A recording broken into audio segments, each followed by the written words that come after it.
बिस्मिल्लाहिर्रहमानिर्रहीम, अस्सलाम वालेकुम। मैं हूं आपका मेज़बान अली हमज़ा और आप देख रहे हैं सोशल हैदराबाद। नाजरीन, मीनार पाकिस्तान पर एक वाक़या पेश आता है आयशा अकरम नामी एक खातून के साथ, जिस पर 400 लोग हमला बोल देते हैं और उस पर चढ़ दौड़ते हैं। तो इसी पे मेरे साथ बात करने के लिए मेरे साथ मौजूद हैं पीटीआई के सीनियर रहनुमा जनाब जमशेद अली शेख साहब। उनसे उनकी राय लेते हैं आखिर ये वाक़या था क्या, ये वाक़या प्री प्लान था या फिर पहले से ये वाक़ये को करवाने के लिए सारा प्लान किया गया। आखिर ये वाक़या था क्या। जमशेद शेख साहब मेरे साथ मौजूद हैं, उनसे बात करते हैं। सर वेलकम करते हैं प्रोग्राम में आपको। सर सबसे पहले मुझे ये बताइएगा, ये वाक़या पेश आया, इसके पीछे क्या मकासद थे, क्या वाक़या था, ये प्री प्लान था या फिर ये अचानक ये वाक़या पेश आया। बिस्मिल्लाहिर्रहमानिर्रहीम। बात यह है कि सबसे पहले जितनी मजम्मत की जाए इस वाक़ये की वो कम है, और इस तरह के वाक़यात की रोकथाम के लिए अमली इक़दाम उठाने की ज़रूरत है। लेकिन साथ साथ हमें जो है अपनी अखलाकी इक़दार को भी बुलंद करने की ज़रूरत है कि हम जो है सोशल मीडिया का ख़ास तौर पर पॉजिटिव इस्तेमाल करना सीखें, जो कि हम नहीं कर पा रहे। मैं किसी भी इस तरह की एप्लीकेशन के ख़िलाफ़ नहीं हूँ, चाहे टिकटॉक हो, स्नैक हो, यूट्यूबर हो, सब अच्छी चीज़ें हैं अगर पॉजिटिव इस्तेमाल की जाए तो। और इसके ज़रिए से जो है आप ज़्यादा दूर ना जाएं, आप अपने नेबर में चले जाएं कि वो यूट्यूब का किस तरीके से पॉजिटिव इस्तेमाल कर रहे हैं, और ना सिर्फ इस्तेमाल कर रहे हैं मतलब उससे अर्निंग कर रहे हैं।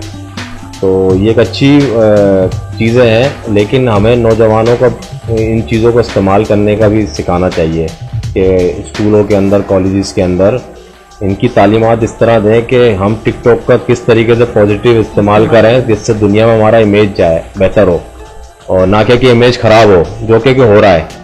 क्योंकि आपको पता 65% यूथ है पाकिस्तान में, और ये ब्लेसिंग है अल्लाह की।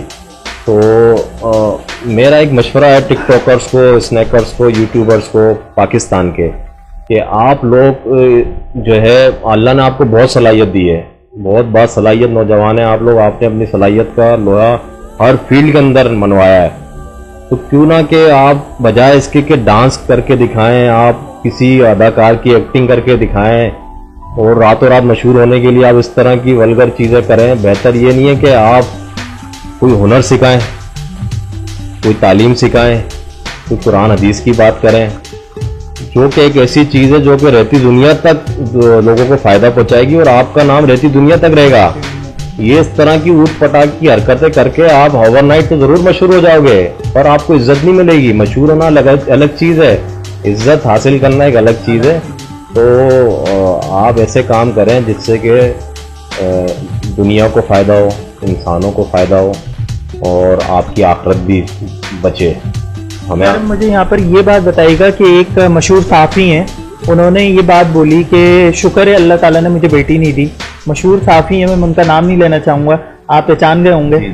तो इस हवाले से कुछ बताएं कि उनका ये बयान जज्बाती था या उन्होंने ये जान कर दिया। देखिए, ये जज्बाती, बिल्कुल जज्बाती बयान था, और इस तरह के बयान हमें नहीं देने चाहिए। बेटी तो अल्लाह की रहमत है, और अब इस तरह के बयान का तो वाकई मजम्मत करनी चाहिए। इस तरह तो बयान नहीं देना चाहिए था उनको। और ये वही क्रेज़ है जो मैं आपको बता रहा हूँ कि हम पाकिस्तानियों के अंदर पता नहीं ये क्रेज़ क्यों आ गया कि हम ओवरनाइट मशहूर होना चाहते हैं, चाहे कैसे भी हों। तो हमें इस क्रेज़ से बाहर निकलना पड़ेगा। कोई भी चीज़ आपको ओवरनाइट नहीं मिलती, और ओवरनाइट चीज़ मिलने वाली जो चीज़ मिलती है वो अच्छी नहीं होती, और वो देर पानी होती। तो आप ऐसे काम करें कि जिससे जद्दोजहद करें। आप देखें ना, आपने पाकिस्तान बनाया तो एक तवील जद्दोजहद थी, रियासत मदीना कायम हुई तो एक तवील जद्दोजहद कुर्बानी। तो आज तादम जब तक दुनिया कायम रहेगी लोग उनको याद रखेंगे। तो आप लोग ओवरनाइट कोई भी चीज़ हासिल करने के चक्कर में पड़ेंगे तो उसमें आपको हो सकता है शोहरत तो मिल जाए, मशहूरी तो हो जाए, पर इज्जत नहीं मिलेगी। जी हाँ सर, मुझे ये बताएं कि इमरान खान साहब ने भी इसकी मजम्मत की है, इस पूरे वाक़ये की। तो आप क्या पैगाम देना चाहेंगे अपनी यूथ को कि ये जो ऐसी वर्गल चीज़ें बननी है, ऐसी बेहयाई वाली चीज़ें बननी है, इसकी जगह हमें क्या करना चाहिए। देखें, मैं यूथ को यही कहूँगा कि आप पॉजिटिव रहें। मुसलमान की हैसियत है हमारी, एक दुनिया में हमें मुसलमान की हैसियत से पहचाना जाता है, हमें पाकिस्तानी की हैसियत से पहचाना जाता है, और हज़रत मोहम्मद सल्लल्लाहु अलैहि वसल्लम की हम उम्मत हैं। तो हमें इस चीज़ का खास ख्याल रखना है कि अगर हमारे पड़ोस में कोई इस तरह की वल्गर चीज़ें हो रही हैं तो हमें उनको कॉपी करने से पहले ये सोचना है कि उनका मज़हब क्या है, हमारा मज़हब क्या है, उनका कल्चर क्या है और हमारा कल्चर क्या है। क्योंकि जो हम काम करने जा रहे हैं उससे हम अपना बैकग्राउंड बताते हैं, हम अपना मज़हब को बता रहे होते हैं कि हमारी क्या प्रीचिंग्स हैं, हम किस तरफ लेके जा रहे हैं चीज़ों को। तो आप एजुकेशन की तरफ अगर कोई बहुत अच्छे से मैथमेटिक्स देखें, मैंने छोटी उम्र के लड़के वो मैथमेटिक्स सिखाएं, केमिस्ट्री सिखाएं, फिजिक्स सिखाएं, इस्लाम की बातें करें, कुरान हदीस की बातें करें। कोई आपको आर्ट आता है, मुसव्वरी आती है, वो आप करें। नात आपको अच्छी पढ़नी आती है, आप नात पढ़ के सुनाएं। ये भी तो टिकटॉक पे काम हो सकते हैं ना, ये भी तो स्नैक पे काम हो सकते हैं ना।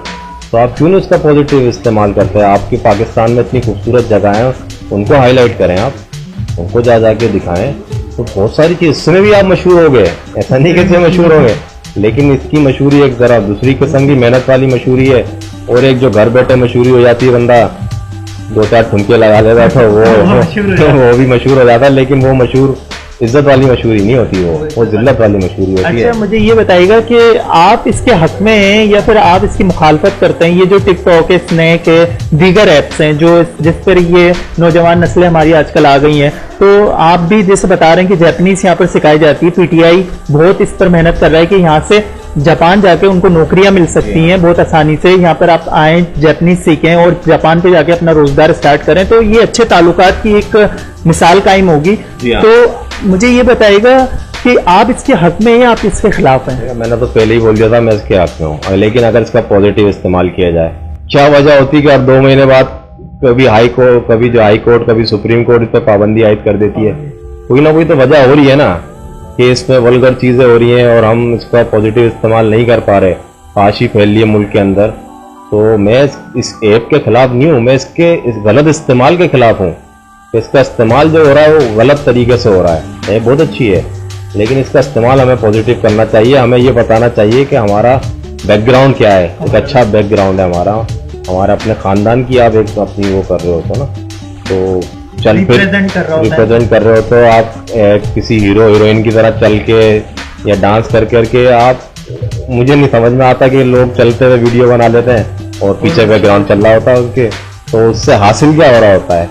हासिल तो कुछ भी नहीं हो रहा था। कोई जो है किसी संजू बाबा की एक्टिंग करके वो उसकी तरह कर लेता है तो वो मशहूर होने की कोशिश करता है। कहते हैं कि वो क्या बोलते हैं, अपना इससे अर्निंग होती है। नहीं, देखो अर्निंग तो होती है, मैं अर्निंग की बात है, लेकिन हासिल क्या हो रहा है? अर्निंग तो बहुत सारी चीज़ों से होती है, अर्निंग तो मंशियात फरोशी से भी होती है, लेकिन उससे हासिल क्या हो रहा है? असल तो हमें ये देखना ना कि हमारी ज़ात से किसी को फ़ायदा क्या पहुंच रहा है। मैं उस पॉइंट पे लेकर आना चाह रहा हूँ आपको कि जब आप ज़िंदगी अपनी जिए तो ऐसे जिए कि आपकी वजह से, कि आपकी ज़ात से दूसरे को फ़ायदा पहुंचे। आप, अल्लाह ने आपको जो सलाहियतें दी हैं उन सलाहियतों को आपने आगे पहुँचाना है, ताकि दूसरा, अगर मैं स्किलफुल हूँ, अल्लाह ने मुझे किसी, मिसाल के तौर पर मैंने जैपनीज सीख ली है, तो मेरा फर्ज ये बनता है कि मेरी वजह से और लड़के भी जैपनीज सीखे, ना कि मैं बोलूँ कि बस अब मैं ही सीखूंगा और कोई नहीं सीखेगा। ये गलत तरीका। आप दूसरों को बढ़ाएं, आपके अंदर कोई, अपने अंदर को सबसे पहले अपने स्किल्स को तलाश करें कि मेरे अंदर स्किल्स क्या है, मेरी महारत क्या है। और अल्लाह ने सबको अंदर कोई ना कोई स्किल रखा है, फिर हम उसको खोजने में देर कर देते हैं। तो अपनी स्किल्स को तलाश करें और इसको पॉलिश करने का बेहतरीन टूल है ये टिकटॉक, ये स्नैक, ये यूट्यूब बेहतरीन टूल है। आप इस पर प्रैक्टिस करें, ना सिर्फ आप खुद दूसरों को सिखा रहे होंगे बल्कि आप खुद भी सीख रहे होंगे। तो मेरा यही मैसेज है कि आप इसको पॉजिटिव करें। जो लोग बुक रीडर्स हैं वो अपने बुक्स के रिव्यू दें, 1-1 मिनट के, 2-2 यूट्यूब पर अगर आप हैं तो 3 मिनट का, 4 मिनट का, आप बताएं दूसरों को इस बुक की खासियत ये है, इस बुक से ये होता है। तो हम एक देखेंगे बेहतरीन माशरा बनाने में कामयाब हो जाएंगे। सर मुझे आखिर में सिर्फ इतना बता दें अल मुख्तसर कि ये जो आप जापानीज लैंग्वेज सिखा रहे हैं और यहाँ से नौजवान बच्चे यहाँ से जापान जा रहे हैं और वहाँ पर रोजगार के लिए वो काम कर रहे हैं, तो वो क्या पूरा उसका सिनेरियो मुझे बताएं। देखिए, जापानीज का मैं आपको बताऊँ, 2019 के अंदर MOU साइन हुआ था पाकिस्तान और जापान गवर्नमेंट के दरमियान में कि उन 10 ममालिक के अंदर पाकिस्तान को शामिल कर लिया गया था जिनको स्किल वर्क वीज़ा दिया जाएगा। तो उसमें पाकिस्तान पहली बार शामिल हुआ और 3,40,000 नौजवान उनको अगले 5 साल के अंदर चाहिए। तो उसमें से तकरीबन 1.5-2 साल तो कोरोना कोविड की नज़र हो गए। अब बचे आपके पास 2-3 साल बचे हैं, तो उसकी पेश नज़र पे, क्योंकि आपको पता हमारा एक बहुत बड़ी आबादी वाला मुल्क है और बेरोज़गारी भी है, तो हमने इसी हुकूमती सतह पर इसको एक देखते हुए कि यार ये एक अच्छा इकदाम किया 2 हुकूमतों के दरमियान, और पूरे कराची के अलावा पूरे सिंध में कहीं भी इस किस्म की सहूलत मैसर नहीं थी। कराची के अंदर यही कोर्स बहुत महंगा किया जा रहा, जिसकी जो है आम बंदा अफोर्ड नहीं कर सकता। तो उसी के पेश नज़र हमने इधर जैपनीज़ लैंग्वेज ब्यूरो जापान के साथ मिलकर के हमने ये कायम किया यहाँ पे पहला जैपनीज़ सेंटर ये लैंग्वेज का, और इसकी पीछे कोई प्रोफेशनल कोई हमारा अर्निंग पर्पस नहीं है, और ये एक हम रज़ाकाराना तौर पे काम कर रहे हैं यहाँ पर। तो क्योंकि उनका जो बेसिक रिक्वायरमेंट है वर्क वीज़ा की, वो है आपकी बेसिक लैंग्वेज आनी चाहिए, बस N5 लेवल आप क्लियर कर जाओ। और खुशकिस्मती की बात ये कि हमारे 28 स्टूडेंट वो टेस्ट क्लियर कर चुके हैं मार्च के अंदर। अब सिर्फ उनका वीज़ा सेक्शन खुलने की देर है, उनको अप्लाई किया जाएगा, इंशाल्लाह ये वहाँ पे जाएंगे, अर्निंग करेंगे, अपने मुल्क का नाम रोशन करेंगे। साथ साथ हम सिर्फ इनको जैपनीज़ लैंग्वेज नहीं सिखा रहे, हम इनको अखलाक भी सिखा रहे हैं, इक़दार भी सिखा रहे हैं, ताकि ये पाकिस्तान को रिप्रेजेंट करेंगे, वहाँ पे जाके हैदराबाद को रिप्रेजेंट करेंगे। कल कोई हमारे ऐसा ना हो कि हमारी बदनामी का बायस बने, तो हम इनको तौर तरीके भी सिखा रहे हैं। जो मैं आपको टिकटॉकर्स को जो नसीहत कर रहा था, वो नसीहत हम इनको भी करते हैं कि हम इनको ऐसा बना रहे हैं कि ये इस्लाम को रिप्रेजेंट करें, वहाँ पे जाके आपके मुल्क को रिप्रेजेंट करें, और वहाँ जितने अरसे भी रहें तो वो जैपनीज़ बोलें कि वाकई ये कौम है।